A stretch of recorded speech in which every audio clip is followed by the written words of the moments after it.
Hola, ¿cómo están? Agradezco su participación en esta charla. Mi nombre es Andrea Medina, yo soy abogada, egresada de la Universidad de Chile y me dedico a la asesoría de corredores de propiedades desde el año 2019 a la fecha. ¿Ya? Esta charla tiene por título Gestión de documentos y reparos en el estudio de títulos. ¿Ya? Voy a compartir la pantalla y vamos a comenzar.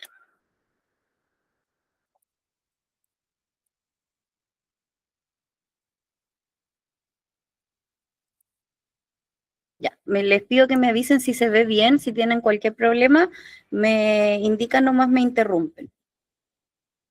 Bueno, me acabo de presentar, los he saludado a todos, en honor al tiempo no voy a pedir que se presenten, pero de verdad les doy muchas gracias por estar acá y espero que sea de provecho lo que vamos a compartir hoy día. Bueno, primero vamos a partir conversando qué es un estudio de títulos bancarios y cuál es su finalidad. Como su nombre lo indica, un estudio de títulos lo que hace es analizar los títulos de la propiedad, llámese el dominio, que son las características legales de la propiedad, como ésta llegó a ser de propiedad del actual dueño, y también las características técnicas de la propiedad. Ya también vamos a ver que un estudio de título no solo revisa la historia del bien raíz, sino que revisa también los antecedentes técnicos. Por antecedentes técnicos nos referimos a cosas como la recepción final, si la propiedad está afecta o no a expropiación, y también el estudio de título bancario va a estar estrechamente vinculado con la tasación del inmueble, cosa que vamos a ver más adelante. ¿Ya? La finalidad del estudio de títulos bancarios, a diferencia de lo que uno pudiera pensar cuando hacemos una compraventa al contado y hacemos un estudio de títulos, la finalidad de ese estudio de títulos va a ser saber que la persona que es actualmente poseedora del inmueble lo es sin perturbación alguna de terceros y que el inmueble cumple con todas las calificaciones técnicas para ser transferido. Sin embargo, en un estudio de título bancario la finalidad es un poquito diferente porque lo realiza el banco y uno pudiera pensar que el banco lo realiza para el comprador, ¿cierto? Pero esa no es la finalidad de un estudio de título bancario, sino que su finalidad es revisar lo que va a ser su garantía. ¿Ya? Por eso un estudio de título bancario difiere levemente de un estudio de título al contado. Porque al contado lo que nosotros queremos hacer es transferir la propiedad del inmueble y dejar al actual comprador como dueño. Sin embargo, el banco lo que está buscando es que la garantía que ellos tengan esté absolutamente libre de cualquier gravamen o cualquier problema que a futuro pudiera implicar que ellos, en caso de un eventual remate de la propiedad, pudieran no hacerlo. Ya, entonces vamos a ver que van a pedir algunos antecedentes que en compraventas al contado nosotros no pedimos, pero es por la finalidad del estudio de título. Ya, ¿quién gestiona y financia la documentación? Esto es la verdad, va a depender mucho del trato que cada corredor de propiedades tenga con su cliente. Hay corredores de propiedades que incluyen en su gestión la gestión de documentos y también la obtención de los mismos. Es decir, van al conservador de bienes raíces, van al archivo judicial, van a la dirección de obra, van al servicio de impuesto interno o gestionan todo por internet. Pero la responsabilidad de entregar estos antecedentes en términos legales va a ser siempre del actual dueño. ¿Ya? Ahora, el actual dueño lo puede hacer a través de sí mismo o lo puede hacer a través de un tercero, como sería el caso de un corredor de propiedades. Mi opinión personal es que algo que le da mucha solidez al servicio de corretaje es la gestión documental. ¿Ya?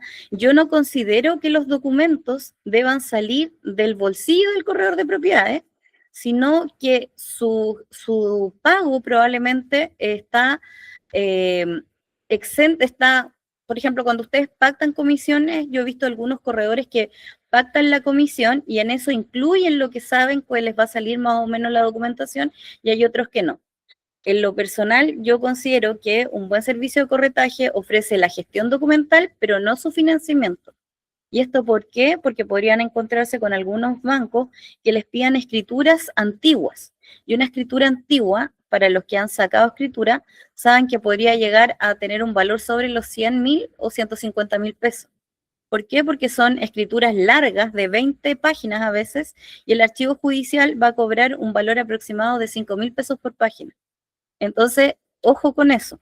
ya con el financiamiento, porque si bien hay documentos que son relativamente baratos, como puede ser un certificado de no expropiación, que puede costar entre 1.500 y 3.000 pesos, también hay documentos que son más caros, como un dominio vigente, que puede costar entre los 6.400 pesos hasta los 40.000, si estamos hablando de un departamento que incluye todo el proyecto.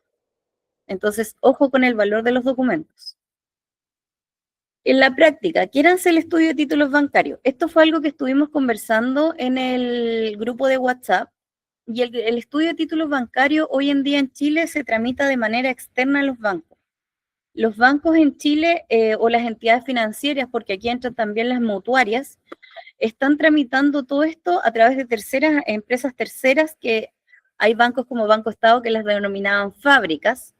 ¿Y qué podría ser una fábrica? Podría ser cibergestión,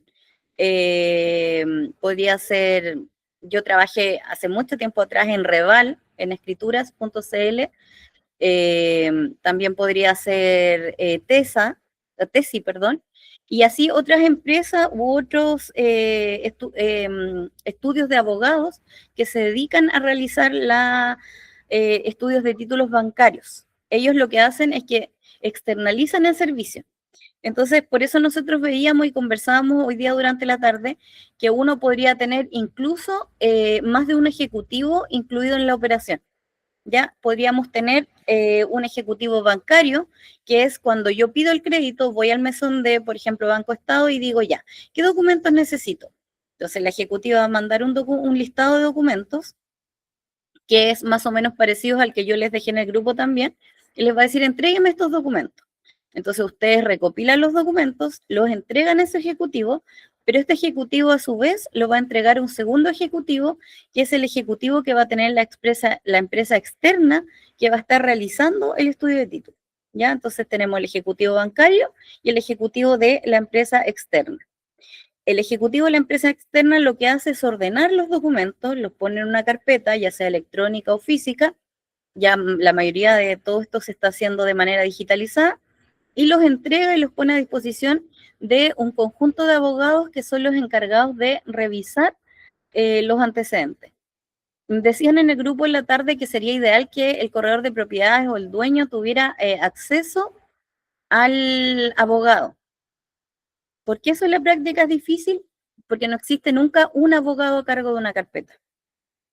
La verdad y la realidad de estas empresas es que existe una alta rotación de colegas y existe también un pool de abogados. Entonces tú puedes tener 9 abogados y si un día ese abogado no va por razones personales o se va de la empresa, tú vas a seguir trabajando con otro abogado. Entonces lo que se busca es darle continuidad a través de un protocolo interno que despersonaliza esto en el sentido de que no vas a tener nunca una sola persona a cargo de tu carpeta, sino que vas a tener un sistema que va a repartir entre ejecutivos disponibles, abogados disponibles y tasadores disponibles los antecedentes del inmueble.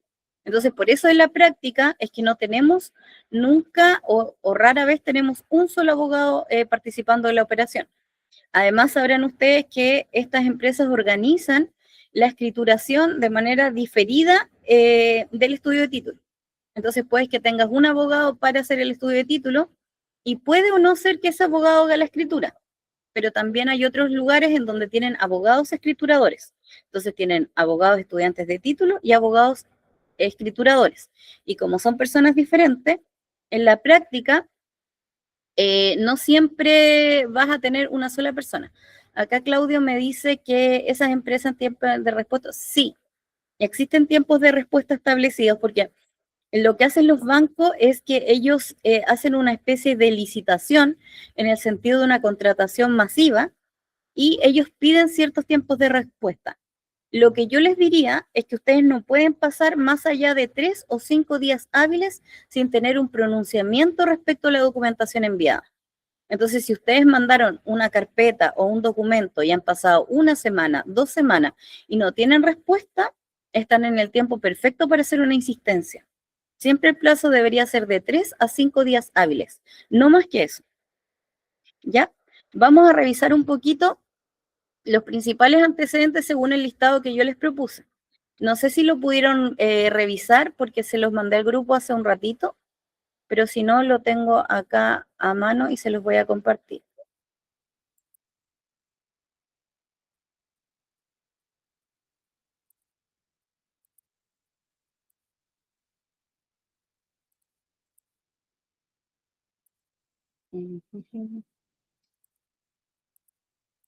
Ya. Aquí tenemos los principales antecedentes. Voy a darle zoom a esto para que se vea un poquito mejor. Ya. Estos son los antecedentes para un estudio de título bancario. Lo primero que ustedes van a tener que entregar son los antecedentes personales de las partes.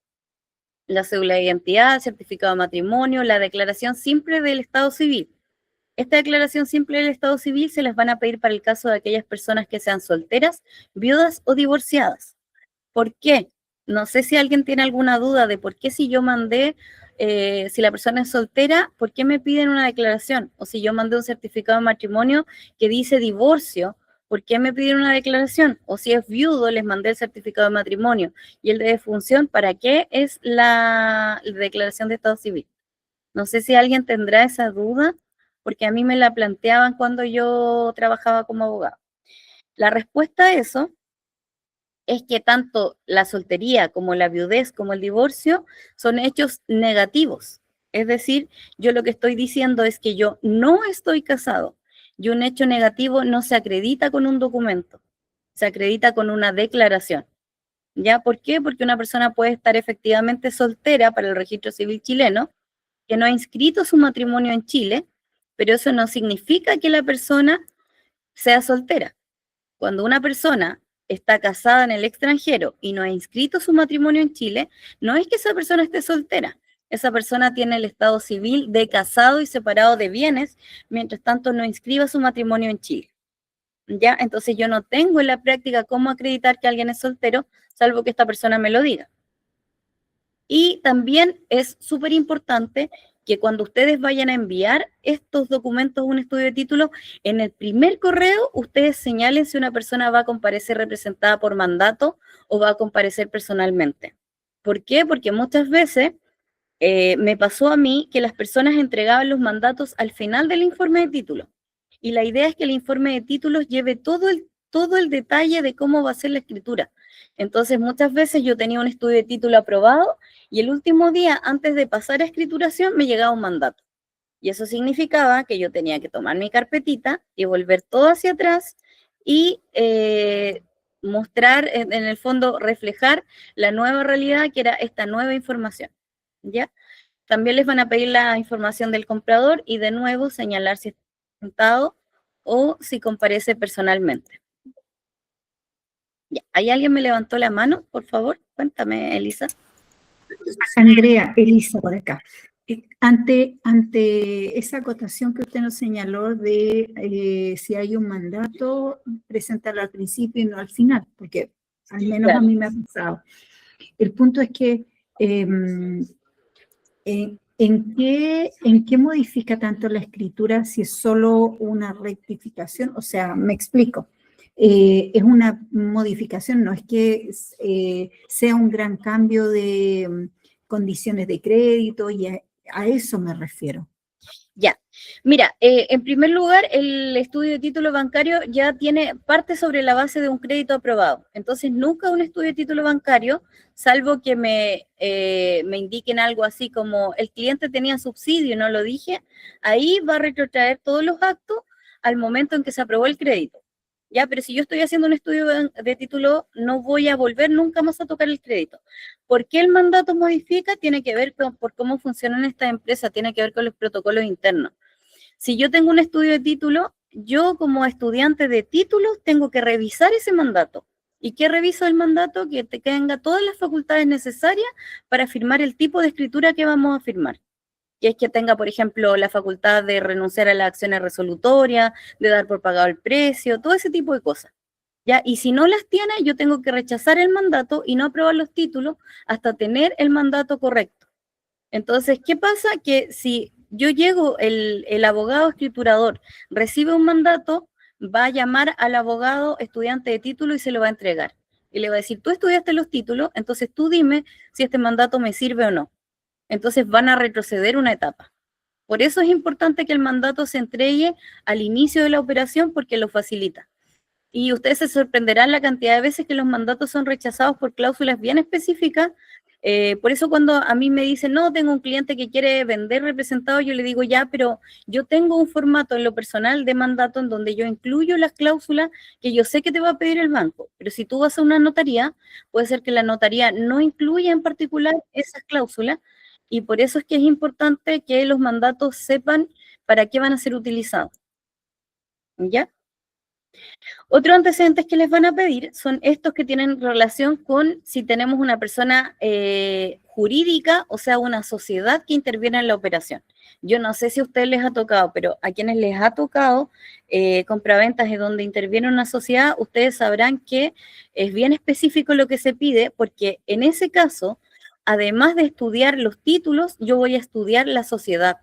Y voy a estudiar si la sociedad está actualmente vigente o no, toda la constitución de la sociedad y todas y cada una de las modificaciones que se hayan realizado a la sociedad.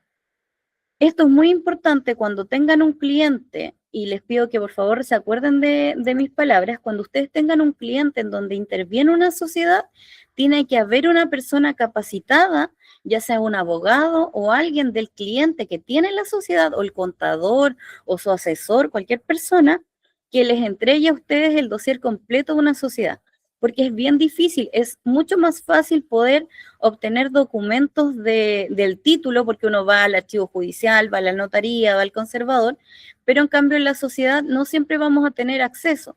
Si no tenemos la indicación específica de la sociedad, no vamos a tener, por ejemplo, la copia de la publicación en el diario oficial. Eso es algo que solo el cliente va a tener.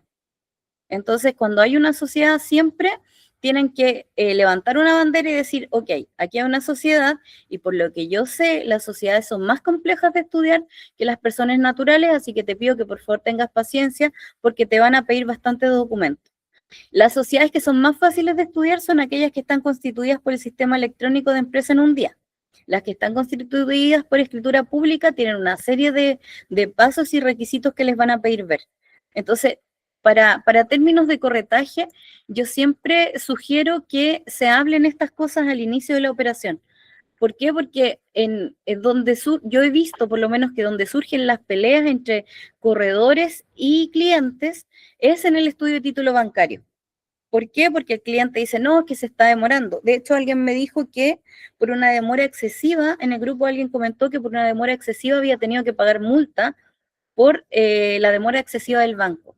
Entonces es importante que ustedes puedan ser claros con los clientes y decirle, y aquí vamos a entrar a una etapa en donde esto ya no depende tanto de mí, sino que depende del banco. Y lo que yo como corredor puedo hacer es estar encima del banco, estar preguntando, estar llamando, pero igual hay tiempos que yo no voy a poder manejar. ¿Ya? Eso para mí es importante que lo puedan comentar y en el fondo un poquito ponerse el parche ante de la herida. Yo lo considero súper importante, y el tema de las sociedades es algo importante, poner el parche ante la herida. Y otra cosa que va a ser importante es saber quién es el representante legal de una sociedad. Y eso suele ser difícil, encontrar que tenga las facultades exactas. De hecho, si tienen una sociedad mal constituida, en etapa de estudio de títulos bancarios les van a pedir reformular la sociedad. Entonces, de verdad que trabajar con sociedades es bastante complejo. Luego de eso vienen ya propiamente los antecedentes del inmueble. Y en el listado que yo les dejé en el grupo, que les pido que después lo puedan revisar, yo lo dividí por dónde ustedes van a poder obtener los antecedentes. Están los antecedentes que se obtienen en los conservadores de bienes raíces, que son los certificados de hipotecas y gravámenes, con vigencia, las inscripciones anteriores, el certificado de deslinde. Una cosa importante es que ustedes puedan siempre entregar a los bancos la información lo más fresca posible. ¿Ya? ¿A qué me refiero con fresca? A que los documentos que ustedes entreguen al banco ojalá no superen los 3 o los 6 meses. En el caso de los certificados del dominio vigente, por ejemplo, los piden que no tengan más de 2 meses de emitidos. El certificado de hipotecas y gravámenes les piden que no tenga más de 1 mes de emitido. Entonces hay gente que dice, no, esto yo lo voy a enviar al final. Yo sugiero que ustedes puedan tomar este listado y ordenar la carpeta lo más pronto posible y lo más completa posible, porque lo ideal sería que el banco no tuviera que pedirles nada, sino que ustedes tomaran el listado, le hicieran lo más fiel posible al listado y eso reduce mucho los tiempos. Acá Paula me dice que el año pasado el Banco de Chile que se demoró demasiado porque estaba de vacaciones. Sí, es que eso pasa. En el verano de verdad, chicos, adentro de los bancos es un caos, porque empiezan a salir de vacaciones o el abogado, o el ejecutivo, o la persona que firma, etcétera, etcétera. Entonces los tiempos entre diciembre y febrero en los bancos son bien complicados. Y además en el conservador empiezan a variar. Entonces, como que, sobre todo febrero, bueno, los que trabajan en la región metropolitana saben que en febrero como que no queda nadie. Entonces, eso también son advertencias que son importantes conversar con los clientes. Ponerse el parche ante la herida siempre va a ser mi consejo más fundamental para trabajar con personas. Jacqueline pregunta que por qué es de 30 años hacia atrás. Es una práctica estándar, lo que pasa es que hay conservadores que son relativamente nuevos y te van a entregar un certificado de hipoteca y gravámenes de 10 años.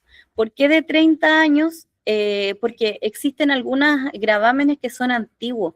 Yo creo que ya no estamos quedando cortos en el 2026, pero se empezó la práctica bancaria a pedir de 30 años hacia atrás, como en la época de los 2000, cuando eso todavía abarcaba a la Corvi.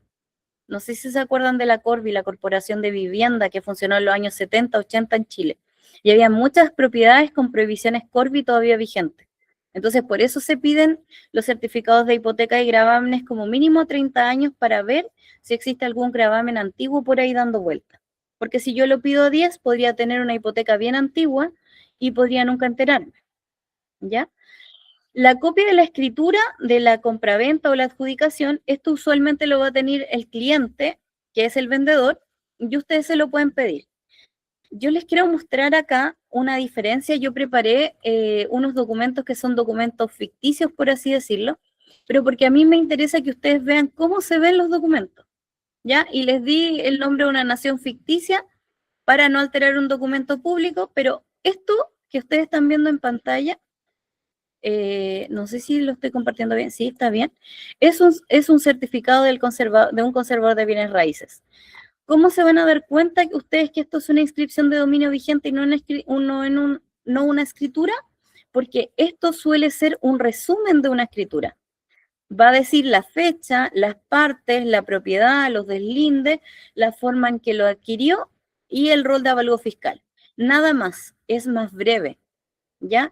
Y muchas veces pasa que un reparo recurrente es que piden una escritura en el banco y el corredor, tal vez sin experiencia, o el cliente sin experiencia, manda la inscripción de dominio vigente. Y entonces ahí uno pone, no, yo ya recibí la inscripción de dominio vigente, yo lo que necesito es la escritura. Entonces, por eso es importante que ustedes puedan diferenciar entre inscripciones del conservador de bienes raíces y las escrituras. Las escrituras son más largas. Acá les entrego una escritura y esto es como, este epígrafe es muy propio de las escrituras, en donde va a salir un nombre que le vende a otra persona y que participa un banco probablemente, ¿ya? Y las escrituras son largas. En eso ustedes las pueden diferenciar, en la longitud del documento. Si ustedes le están pidiendo una escritura y no tienen cómo sacarla, yo desde ya les dejo abierto mi WhatsApp porque me ha pasado, por ejemplo, hace poco estaba conversando con una colega de ustedes y la colega me decía, pero ¿por qué me piden esa escritura? Y ya estaba por terminar el estudio de título y el único reparo que le quedaba era la escritura. Entonces yo le dije, mira, esa escritura te la van a pedir sí o sí por tal y cual razón. Para sacarla, lo que tú tienes que hacer es acudir al archivo judicial y vas a tener que encargarla. El archivo judicial de Santiago es rápido, o sea, estamos hablando de una semana, pero igual es una semana más que se va a demorar la operación. Entonces, si ustedes no tienen la escritura de compraventa, consígansela, porque sí o sí se las van a pedir. ¿Ya? Y otros antecedentes que, de nuevo, esto está separadito en las instituciones en donde ustedes pueden obtener los documentos. Les van a pedir el certificado de avalúo fiscal, que se obtiene del Servicio de Impuestos Internos, ahí les dejo el link. Les van a pedir el certificado de deuda de contribuciones, que se pide en la Tesorería General de la República, también online, y algunos documentos del Servio, que son propiamente el certificado de no expropiación Servio. Acá les tengo un certificado de no expropiación Servio. Este es el certificado. Dice que no está afecto a expropiación. Tengo acá.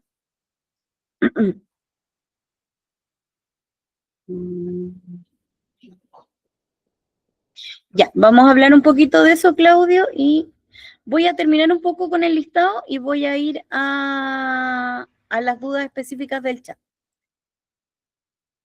Y después tenemos los documentos municipales, ¿ya? Y estos se piden, hoy en día la mayoría de las direcciones de obras tienen los documentos online. El de recepción final. El de recepción final va a hablar del metraje de la construcción y de las cualidades técnicas de la construcción. Esto es muy importante para caso de compraventas con subsidio, porque es el certificado de recepción final el que va a indicar si la propiedad cumple o no con los requerimientos del subsidio y si está o no acogido al DFL2. Y el DFL2 también es importante porque las propiedades que son acogidas al DFL2 tienen una exención en el tributo que se paga en las operaciones con crédito hipotecario, que es el impuesto de timbres y estampillas.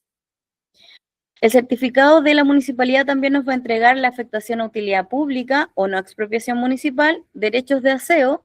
Si recuerden que si la propiedad paga contribuciones, no paga derechos de aseo porque se reemplaza la carga tributaria, y el certificado número de municipal que pueden o no pedirlo. Los bancos en general los piden, y aquí encontramos la primera diferencia con lo que es un estudio de título al contado, porque nosotros raramente lo pedimos. Y además, si existen deudas asociadas al inmueble, les van a pedir el certificado de liquidación de deuda del banco de la institución a la que debe el cliente vendedor. ¿Ya? Vamos a ir ahora entonces, antes de seguir con la charla, vamos a ver. Paula levantó la mano. No sé, Paula, si quieres abrir el micrófono. Sí, una consulta, Andrea. Mira, tengo una duda con el certificado de derechos de aseo, ya que me tocó el año pasado un departamento que vendí en Conce, que la dueña no tenía idea de los derechos de aseo, tenía una deuda tremenda, y a Ya. mí se me había pasado porque justamente estaba con la onda de que y si ella pagaba contribuciones iba asociado, y ahí me explicaron en la municipalidad que dependía de la municipalidad si tenía convenio o no con la tesorería. Ya, mira, lo que pasa, Paula, es que esa deuda, el avalúo fiscal, como su nombre lo indica, es una evaluación que hace el Estado del valor de la propiedad. Entonces esto cambia año a año. Y tú puedes tener una propiedad que, por ejemplo, en el 2020 no pagaba contribuciones y pagaba derechos de aseo, pero ya en el 2025 paga contribuciones. Entonces lo que tú vas a tener es una deuda de derechos de aseo antigua que podría ya probablemente estar prescrita. Que esté prescrita significa que ya no se puede cobrar. Entonces, por eso no la revisamos ahora. ¿Ya? Ya. Esa es la razón. Voy a ir un poquito con el chat porque no me quiero quedar atrás. Y Claudio me dice que si el banco se pronuncia sobre si la operación está afecta o exenta IVA. El banco no se pronuncia sobre eso, pero lo pregunta. ¿Por qué? Porque el banco, cuando hace la escritura, va a incluir o no una cláusula o va a incluir o no una referencia a una declaración jurada que va a hacer la persona vendedora para señalar si él paga o no paga IVA. ¿Y quién es el encargado de decir si la operación paga o no paga IVA? La persona vendedora. ¿Ya? Porque solo él sabe si él es un contribuyente de IVA para efectos de venta de la propiedad o no. ¿Y cuándo pagamos IVA? Cuando somos vendedores frecuentes. ¿Quién es un vendedor frecuente? Una inmobiliaria que se dedica a la venta de inmuebles o un inversionista que se dedica a la compra-venta de inmuebles y compra una casa no para habitarla, sino para venderla.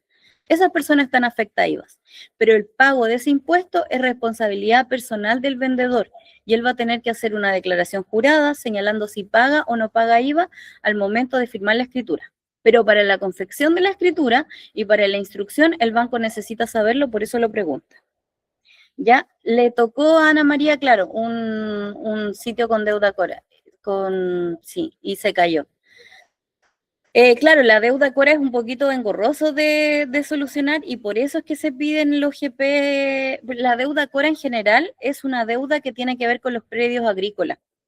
Ya el listado que yo les estoy dando es de predios urbanos, pero cuando hay un inmueble agrícola se pide efectivamente certificado de deuda Cora, que es la Corporación de la Reforma Agraria. Entonces estamos hablando de algo que ocurrió en Chile en los años 70, pero que si bien las deudas Cora están todas prescritas por el tiempo pasado, hay que regularizar eso. Ya, y Claudia nos cuenta de la copia con vigencia y sin vigencia. Vamos a tener una o más copias con vigencia cuando tengamos un título, por ejemplo, en donde haya habido una sucesión hereditaria, pero en general vamos a tener, la regla general es que tengamos solo un título con vigencia. Claro, por ejemplo, hay otros, el certificado de avalúo fiscal detallado no se pide habitualmente en el banco, pero si te lo piden, lo puede sacar solamente el cliente con la clave única. Entonces, por eso les digo, el encargado de entregar y aportar la documentación es siempre el cliente vendedor, porque hay cosas que solo él va a poder obtener. Luego, Jacqueline me pregunta la diferencia entre el certificado de expropiación serbio y el municipal. La expropiación serbio está relacionada con las obras que tiene a su cargo el serbio. Por ejemplo, un ensanchamiento de una avenida. Eso propiamente va a ser una obra que tiene que ver con el Ministerio de Obras Públicas. ¿Ya? Y si tenemos una expropiación municipal, puede ser un ensanchamiento de una calle, puede ser el cambio del sentido del tránsito, y yo he visto las afectaciones, expropiaciones que he visto, me ha tocado que son franjas, y es que no, esta avenida se va a ensanchar, y habitualmente esto va a salir antes en el certificado municipal que en el serbio. Entonces, por eso se piden todo. El certificado, el CIP o certificado de informaciones previas se va a pedir cuando estamos hablando de proyectos inmobiliarios. En general no lo van a pedir, ¿ya? ¿Y cómo se regulariza una deuda Cora? Elisa, me voy completamente del tema si me pongo a detallarlo acá. Pero lo importante es que sepan que las deudas Cora están prescritas. Entonces tiene que ver por el lado de acreditar la prescripción, pedir el alzamiento del gravamen y todo eso. Y ahí está el continuador legal de la Corporación de la Reforma Agraria, que es el Servio, entonces, que es el Servio a través del MIMBU. Entonces, propiamente tendrías que dirigirte a esas entidades, ¿ya? Bueno, pero sigamos adelante porque por ahora vimos los antecedentes y nos falta todavía, vamos a hablar de lo que vinimos a hablar, que es el reparo.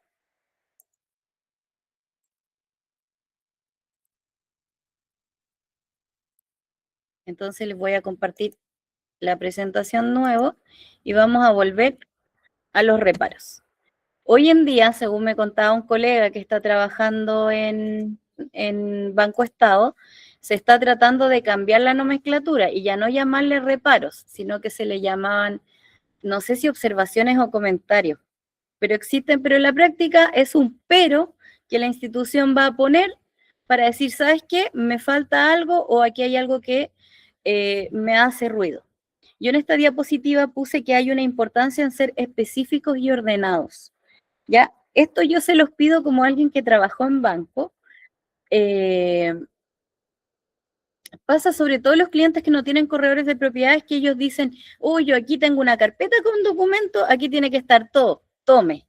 Y te tiran toda la documentación y uno lamentablemente tiene que revisar, yo recuerdo que en ese tiempo yo revisaba por lo menos en la mañana unos 5 estudios de título. Entonces comprenderán ustedes que tomar una carpeta y ordenarla cuando era física era en sí algo que me tomaba por lo menos media hora.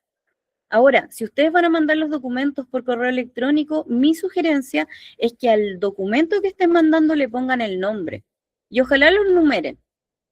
Ya, a mí me ha tocado hacer carpetas para bancos y yo recuerdo a mí yo del pasado y lo que yo hago es que pongo cédula CI vendedor, CI comprador, dominio vigente, certificado de hipoteca y gravámenes, escritura de compraventa. Le pongo el nombre al archivo, de manera que la persona que reciba el correo electrónico lo reciba lo más ordenado posible.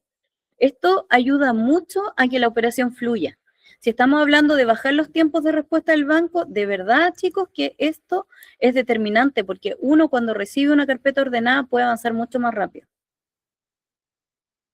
Existen diferentes tipos de reparos. Están los reparos que son internos, que eso ustedes ni siquiera se van a enterar, pero las carpetas van y vuelven entre los bancos muchas veces. No, que te faltó mandar la aprobación de crédito. No, que la tasación viene cortada. No, que esto me falta, ¿no? Y hay reparos internos. Luego están los reparos técnicos, como aquellos que se formulan cuando la propiedad está afecta a expropiación. Cuando la propiedad está afecta a expropiación, que es lo que yo le contaba, que he visto propiedades afecta a expropiación por franjas de ensanchamiento, lo que se va a pedir es un pronunciamiento del tasador diciendo que la expropiación afecta al sitio, pero no afecta a la construcción. También hay otros tipos de reparos que son los reparos documentales y los reparos, reparos legales. Un reparo documental frecuente es la escritura viene cortada porque está mal escaneada. Entonces, a veces nos complicamos mucho en decir, no, es que hay que hacer un estudio de títulos previo, poco menos antes de mandar la información al banco, cuando en realidad los reparos y los problemas que suele haber son problemas que son detectables a simple vista. No se necesita ser abogado. Entonces, por eso, ustedes en la revisión de documentos que hagan, fíjense en esos detalles. ¿De qué fecha este documento? Ah, no tiene más de un año. Se los van a rechazar. Si tiene más de un año un certificado de dominio vigente o un certificado de no expropiación, se los van a rechazar. ¿Cuándo se los podrían aceptar? Cuando es una copia de la escritura, porque se entiende que va a tener más años.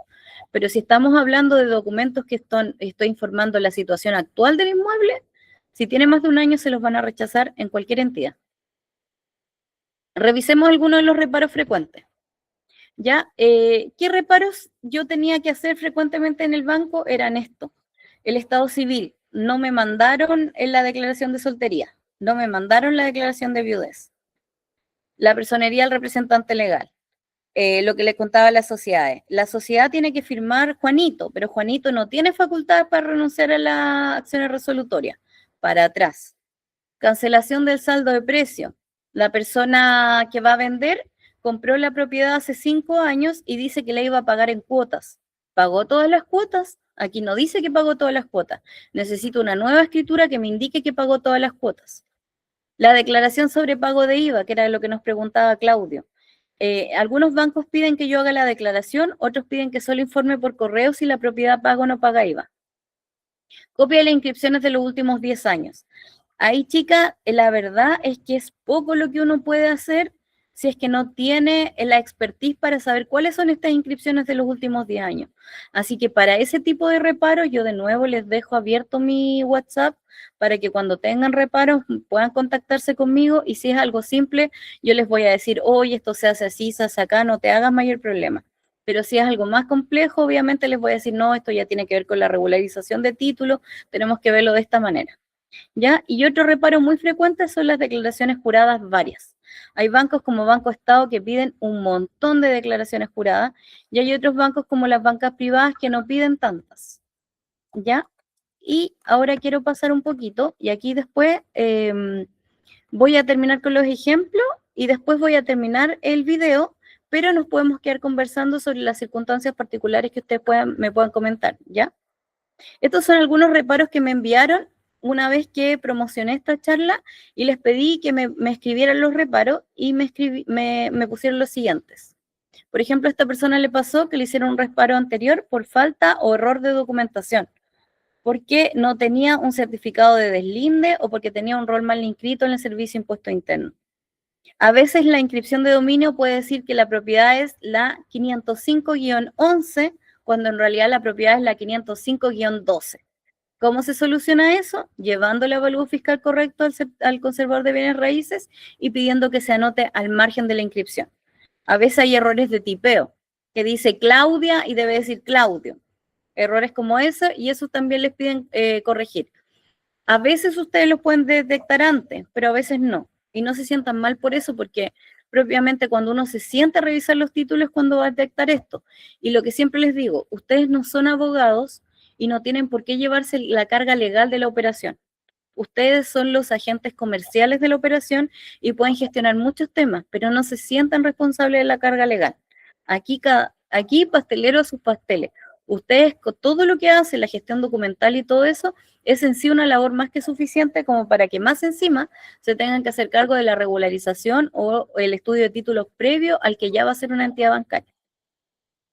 Aquí también aclarar que hay conservadores que emiten el certificado de dominio vigente separado de la vigencia, me dice esta persona, como el de Algarrobo, porque perdió mucho tiempo en entender cuál era el problema. Y aquí los insto nuevamente a que cuando tengan reparos en donde ustedes sienten que ya enviaron la documentación, puedan conversar conmigo de manera interna y decirme, oye Andrea, sabes que el banco me está diciendo esto y yo mandé esto. Entonces ahí yo les podría decir, oye, mira, lo que mandaste corresponde o no corresponde, el reparo está bien hecho, está mal hecho. Hubo un caso también en donde el banco pidió escrituras de más de 10 años y otro en Valparaíso donde el banco solo tasó el terreno porque la casa tenía más de 90 años y el valor de la tasación era muy por debajo del precio que el vendedor pedía. La tasación, como les decía yo, se hace en la etapa del estudio de título bancario y podría ser que una propiedad tenga un valor comercial inferior al que las partes piden, y eso es motivo de rechazo por un banco. ¿Y por qué podrían pedir escrituras de más de 10 años hacia atrás? Típicamente cuando hay una herencia. ¿Ya? Mis sugerencias finales, y les pido que con esto yo voy a terminar el video, pero no voy a terminar la charla, es que ustedes puedan, como les decía, ser lo más ordenado y pensar en el pobre estudiante de título que tiene así un cerro de mails o así un cerro de carpetas y mandarle todo lo más ordenadamente posible. Eso les va a ahorrar mucho tiempo a ustedes, pero también les va a ahorrar a la institución bancaria. Y rápidamente van a poder ir a los reparos que son realmente importantes y no los reparos de forma. Fijarse que los documentos, si los van a escanear, que estén bien escaneados. Si tienen firma electrónica digital, que funcione la firma electrónica digital. Si es un certificado de matrimonio, que esté emitido con fecha reciente. Si son certificados que dan cuenta de la situación actual del inmueble, que sea fecha reciente. ¿Cuándo es fecha reciente? Inferior a 6 meses, inferior a 3 meses. Y bueno, les dejo también indicado que yo como abogado me presenté al inicio de la charla, presto servicios de asesoría legal, redacción y revisión de contratos, hago charlas y talleres y mi contacto va a quedar en ustedes para cualquier cosa que puedan necesitar. Así que gracias por su asistencia, vamos a terminar con el video, pero vamos a seguir para que podamos conversar los reparos que ustedes puedan tener y que sea de su interés conversar entre los asistentes.